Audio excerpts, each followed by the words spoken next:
আজই ডাউনলোড করুন আর এনজয় করুন আপনার পছন্দের শো। ধর্মাবতার, আজকে আমি আদালতে একটা প্রশ্ন তুলতে চাই। ছোট রানীমার সামনে একজন নকল ছোট রাজা বাবু সেজে বসে থাকে, আর ছোট রানীমা একটুও টের পেল না, একটুও না। যে মেয়ে নির্বিকারে পয়েন্ট ব্ল্যাঙ্ক রেঞ্জ থেকে একজনকে গুলি করে মেরে ফেলতে সক্ষম, তাকে জামিন দেওয়া সমাজের পক্ষে কতটা বিপজ্জনক আশা করি আদালত বুঝবেন। That's all your honour.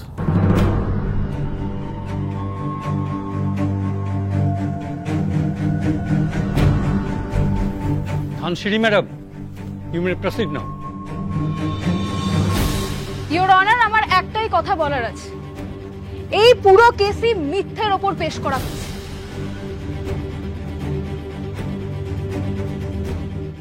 আমার মক্কেল ফুলকি দাস আত্মরক্ষার জন্য গুলি চালাতে বাধ্য হয়েছিল, তারপরেও সে আত্মসমর্পণ করেছে, প্রশাসনের কাছে নিজেকে সমর্পণ করেছে।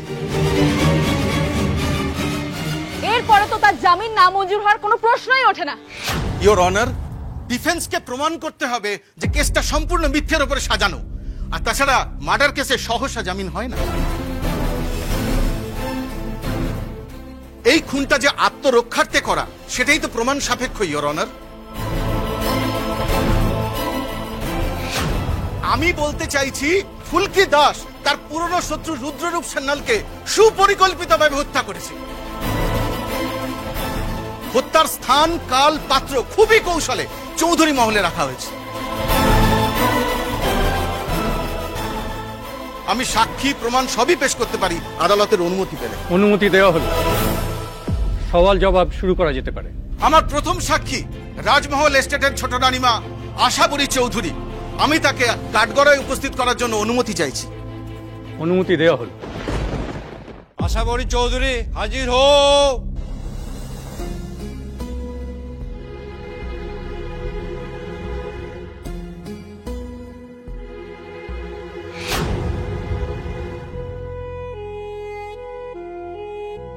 বলুন, যাহা বলিব সত্য বলিব, সত্য বই মিথ্যা বলিব না। যাহা বলিব সত্য বলিব, সত্য বই মিথ্যা বলিব না। ম্যাডাম, আমি জানি আপনি কৌশলের পর কৌশল করে যাবেন, কিন্তু এও জানি মিথ্যে বেশিক্ষণ টিকবে না। এই বিচারের শেষে আমার বাবার অধিকারের বিচারটাও হবে। ম্যাডাম, আপনি আদালতকে বলুন যে আপনি ফুলকি দাসকে কিভাবে চেনেন। ইওর অনার, ফুলকি দাস সম্পর্কে আমার বৌমার বৌদি হয়, কিন্তু ওই মেয়ের লোভের সীমা পরিসীমা নেই। ওর নজর আমাদের রাজবাড়ির সম্পত্তির ওপর।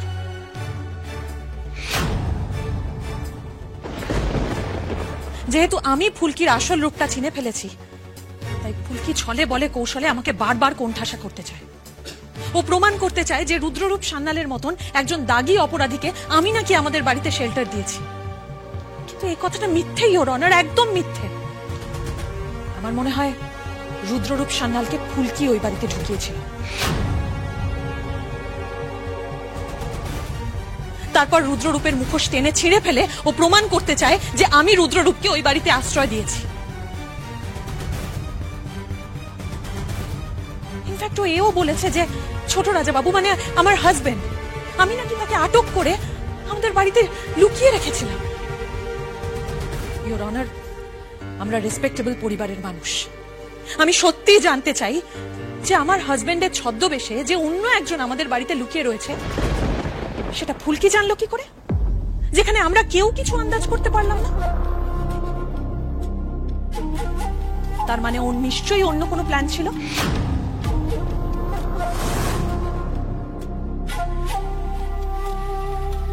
কি রে, কেসটাকে পুরো অন্যদিকে ঘুরিয়ে দিতে চাইছে।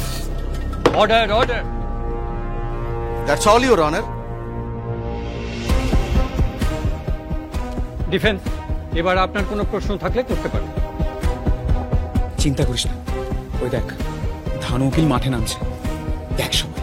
ম্যাডাম, আপনার আদালতের কাছে এটাই প্রশ্ন যে ফুলকি কিভাবে জানলো ছোট রাজা বাবু নকল, তাই তো? এই প্রশ্নের উত্তর জানার জন্য আমি রাজমহলের বড় কুমার আদিত্য নারায়ণ চৌধুরীকে সাক্ষী হিসেবে ডাকতে চাই।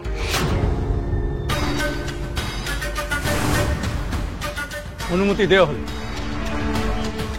ম্যাডাম, আপনি বসতে পারেন। আদিত্য নারায়ণ চৌধুরী হাজির হো।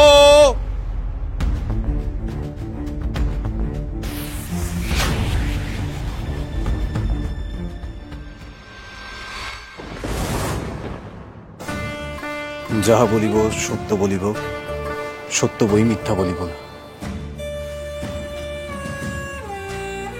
আদিত্য নারায়ণ চৌধুরী, রিসেন্টলি আপনি কোনোভাবে রক্ত দিয়েছিলেন?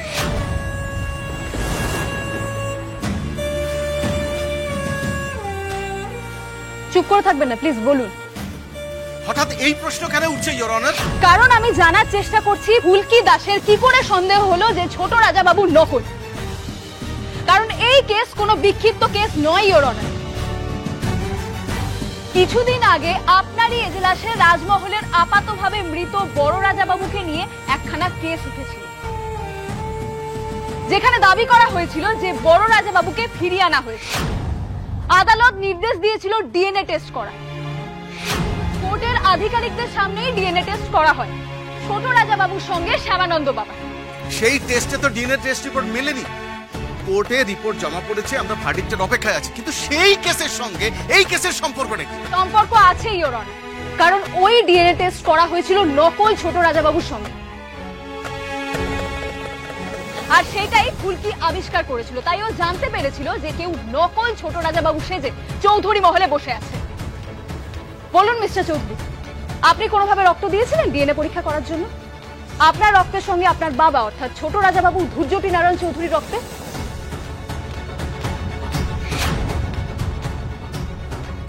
Yes your honour.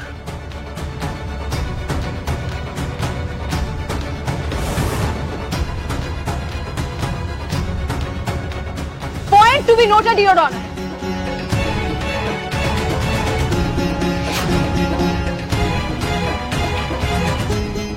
ধর্মাবতার, আমার সন্দেহ হয়েছিল যে ছোট রাজাবাবু সেজে যে বসে আছে সে নকল। তার মধ্যেই ধানু দিদি দেখতে পায় যে বাড়িতে কারোর জন্য গোপনে খাবার নিয়ে যাওয়া হচ্ছে। আমরা সেখানে আসল ছোট রাজাবাবুকে আবিষ্কার করি, আর নৃসিংহদেবের মন্দিরে, মানে যেখানে পক্ষকাল ধরে নিত্য পুজো হয়ে আসছে, সেখানে গিয়ে আমরা উপস্থিত হই। তারপর নকল ছোট রাজাবাবুর মুখোশ টেনে ছিঁড়ে দিই। আমরা যখন অবাক হয়ে সবাই ভাবছি যে চৌধুরী মহলে নকল ছোট রাজাবাবু সেজে কে আছে, তখন আমার মাথায় হঠাৎ করে আসে যে আমরা সিনেমায় দেখেছি মুখোশ পরে অন্য মানুষ সাজা যায়। আমি একটা সুযোগ নিয়ে দেখতে চাইছিলাম ধর্মাবতার। পরে গিয়ে দেখি আমার আন্দাজে ঠিক। ধর্মাবতার, আজকে আমি আদালতে একটা প্রশ্ন তুলতে চাই। ছোট রানীমার সামনে একজন নকল ছোট রাজাবাবু সেজে বসে থাকে, আর ছোট রানীমা একটুও টের পেল না, একটুও না। মানে যতই হোক উনি তো ছোট রানীমা, মানে ছোট রাজাবাবুর স্ত্রী। উনি কি একেবারেই নির্দোষ? একেবারেই?